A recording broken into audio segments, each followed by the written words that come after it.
My brothers and sisters in Christ, the season of Lent begins next Wednesday, and I want to invite you, as the prayer book says, to the observance of a holy Lent. I want to invite you to be intentional about practicing or doing Lent in the weeks ahead.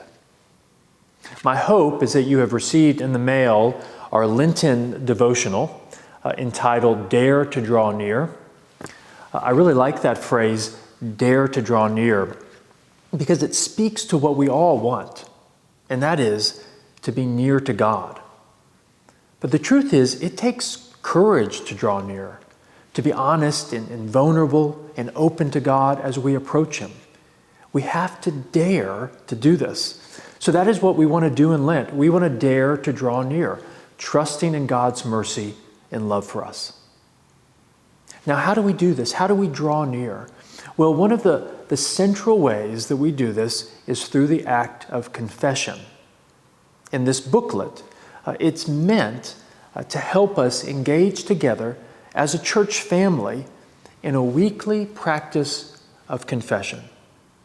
Each week in the booklet, you'll find a series of questions to reflect on, questions that will help you name the things that keep you from God, name the ways that you hide from God. And then I encourage you to confess these things, whether that is confessing privately to God, confessing to a trusted friend, confessing in corporate worship, or meeting with a priest for the sacramental rite of confession. Confession.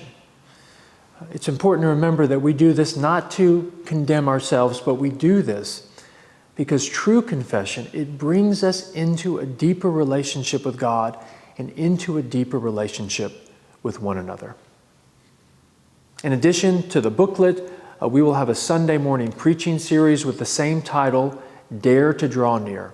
The series will be at both traditional and table services throughout Lent.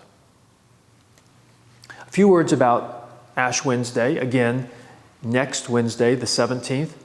We will have in-person services at 7 a.m., noon, and 6 p.m. In addition, we will have a children's Ash Wednesday service at 5 p.m. in Hampton Hall. One difference this year, because of the pandemic, the clergy will not be imposing ashes on your forehead. Instead, we will be distributing small cups of ashes. And then once the ashes are distributed, the officiant will speak the words, "Remember that you are dust, and to dust you shall return." And then together we will impose the ashes on ourselves. If you are not attending in-person services at this time, I encourage you to come by the church and to pick up blessed ashes. This way you can participate as you watch the noon or 6 p.m. live streamed Ash Wednesday services. The blessed ashes will be available on Sunday, Monday, and Tuesday of the coming week, anytime between 10 a.m. and 4 p.m. The ashes will be on a table outside the main doors to the church. No need to sign up, but we do ask you that you only get one container of ashes per household.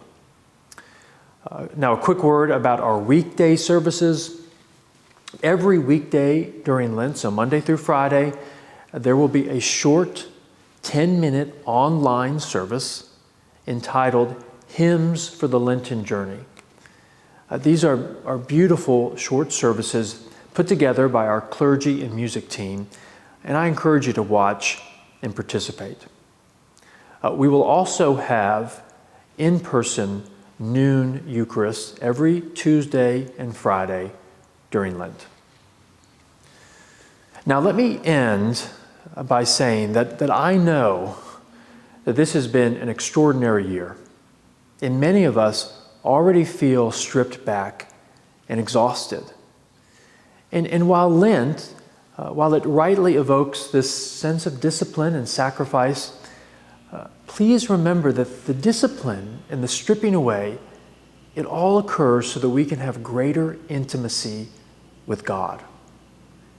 More than anything else, that is what Lent is about. Intimacy with God. So join us this Lent as we dare to draw near to Him.